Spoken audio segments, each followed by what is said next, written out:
أعوذ بالله من الشيطان الرجيم بسم الله الرحمن الرحيم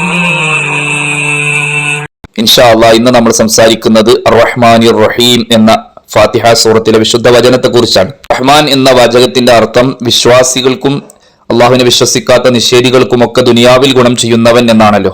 അർ-റഹീം എന്നാൽ വിശ്വാസികൾക്ക് പരലോകത്ത് കരുണ ചെയ്യുന്നവൻ എന്നുമാണ് അർത്ഥം. ഇത് നമ്മൾ ബിസ്മില്ലാഹിർ റഹ്മാനിർ റഹീം എന്ന വചനത്തെക്കുറിച്ച് വിശദീകരിച്ചപ്പോൾ പഠിച്ചു കഴിഞ്ഞതാണ്. അപ്പോൾ ഇവിടെ അർ-റഹ്മാനിർ റഹീം എന്ന് കൊണ്ടുവന്നത് എന്തിനാണ്?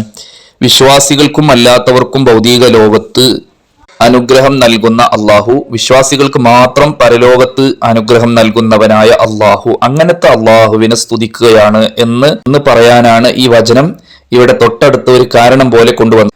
ഇങ്ങനെ ദുനിയാവിലും ആഖിറത്തിലും കരുണ ചെയ്യുന്നവനായ അള്ളാഹുവാണ്, അവനെ സ്തുതിക്കണം എന്ന് പഠിപ്പിക്കുകയാണ് ഇവിടെ. ഏറ്റവും പ്രധാനപ്പെട്ട ഒരു വിഷയം അള്ളാഹുവിന്റെ റഹ്മത്ത് എന്ന വിഷയമാണ്.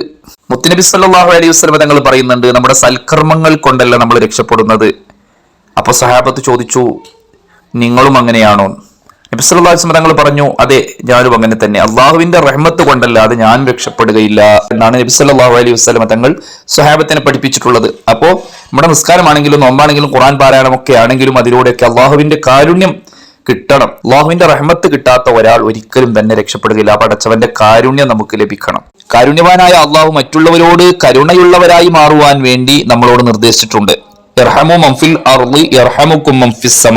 ഭൂമിയിലുള്ളവർക്കെല്ലാം നിങ്ങൾ കരുണ ചെയ്യുക, എന്നാൽ ആകാശത്തിന്റെ അധിപനായ അള്ളാഹു നിങ്ങളോടും കാരുണ്യം ചെയ്യുന്നതാണ് എന്ന് നബി സല്ലല്ലാഹു അലൈഹി വസല്ലം തങ്ങൾ ഈ ഹദീസിലൂടെ നമ്മളെ പഠിപ്പിക്കുകയാണ്. അള്ളാഹു കാരുണ്യവാനാണ്, നമ്മളും എല്ലാവരോടും കരുണയുള്ളവരായി മാറുക. റളിയല്ലാഹുവിനും തന്റെ പ്രിയപ്പെട്ട ഭാര്യയും പരിചരിക്കാൻ ആളില്ലാത്ത ഒരു സ്ത്രീയുടെ അടുത്ത് പ്രസവത്തിന് കൂട്ടിനിരുന്ന സംഭവം നമ്മൾ കേട്ടിട്ടുണ്ടല്ലോ.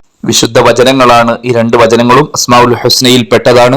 100 പ്രാവശ്യം നമസ്കാരം കഴിഞ്ഞ് യാ റഹ്മാൻ എന്ന് നമ്മൾ അള്ളാഹുവിനെ വിളിച്ചാൽ ഹൃദയത്തിൽ നിന്നും മറവിയും അശ്രദ്ധയും ഒക്കെ നീങ്ങിക്കിട്ടും. ചില ആളുകൾക്ക് ഭയങ്കര മറവി ഉണ്ടാവും, ഒന്നിലൊരു ശ്രദ്ധ ഇല്ലാത്ത ജീവിതം കാണാം. അങ്ങനത്തെ ആളുകൾക്കൊക്കെ 100 പ്രാവശ്യം നമസ്കാര ശേഷം യാ റഹ്മാൻ എന്ന ദിക്ർ ചൊല്ലിയാൽ ഫലം കിട്ടുമെന്ന് യൂസുഫ് നബ്ഹാനി റളിയല്ലാഹു അൻഹു പറഞ്ഞിട്ടുണ്ട്.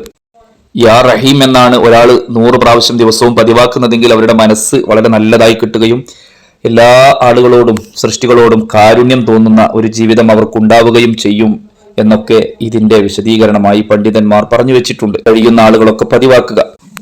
വിശ്വാസികളായ നമ്മെ സംബന്ധിച്ചിടത്തോളം അല്ലാഹു സുബ്ഹാനഹു വ തആല ഒരുപാട് കാരുണ്യമാണ് നമ്മളോട് അവൻ കാണിക്കുന്നത്.